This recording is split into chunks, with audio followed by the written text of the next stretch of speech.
రాజేంద్రనాథ్ విమర్శించారు. ఉద్యోగుల జీతాలకు, మెడికల్ కాలేజీలకు నిధులు లేవని చెబుతూ రాజధాని డిజైన్ల పేరుతో కోట్లాది రూపాయల అవినీతికి పాల్పడుతున్నారని ఆయన ఆరోపించారు. అమరావతిలోనే నిర్మాణ ఖర్చులు విపరీతంగా ఉన్నాయని, కేవలం డిజైన్ల పేరుతోనే 400 కోట్ల అవినీతి జరుగుతోందని ఆరోపించారు.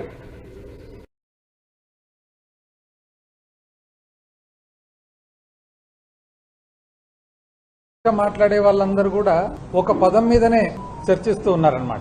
ఏమది అంటే మావిగన్. అయితే ఈ విషయము కొంతమంది బాగుంది అంటున్నారు, కొంతమంది ఇంకా అధ్యయనం చేసి అర్థం చేసుకోవాలా అని ప్రయత్నిస్తున్నారు.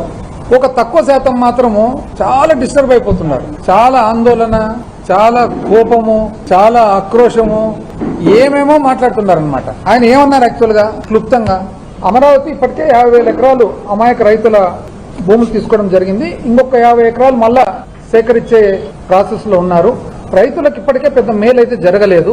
అమరావతి పనుల్లో అంతులేని అవినీతి జరుగుతూ ఉంది. అక్కడి రైతుల్లో తీవ్రమైన అసంతృప్తి మొదలైంది. ఆ డైవర్షన్ కోసము ఈ అసెంబ్లీ, ఈ సెషన్, ఈ స్టేటస్ ఏదేదో చేస్తూ ఉన్నారు చంద్రబాబు గారు అనేది జగన్మోహన్ రెడ్డి గారి ఆరోపణ. సెల్ఫ్ ఫైనాన్స్ అంటారు. 47,000 కోట్లు ఇప్పటికీ అప్పు చేసినారు.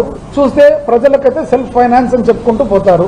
మళ్ళీ సెల్ఫ్ ఫైనాన్స్ అని అన్నప్పుడు ఎక్కడే కానీ గ్యారంటీ లేకుండా ఎక్కడైనా కానీ వీళ్ళు అప్పు తెచ్చినారా, లేదా అప్పు చేయకుండా ఏమన్నా కడుతుండారా, అదొక ప్రశ్న. ఇప్పటికే 13,000 కోట్లు, 47,000 కోట్లు అప్పు చేయాలని చెప్పి వాళ్ళు పర్మిషన్లు తీసుకొని 13,000 కోట్లు చేయడం జరిగింది. అందులో 5,500 కోట్లు మొబిలైజేషన్ అడ్వాన్స్, అంటే కాంట్రాక్ట్ పని స్టార్ట్ చేయకముందే అడ్వాన్స్ తీసుకున్నారు. ఇది ఎక్కడెక్కడికి పోయిందనేది వాళ్ళకు తెలుసు, కాంట్రాక్టర్లకు తెలుసు.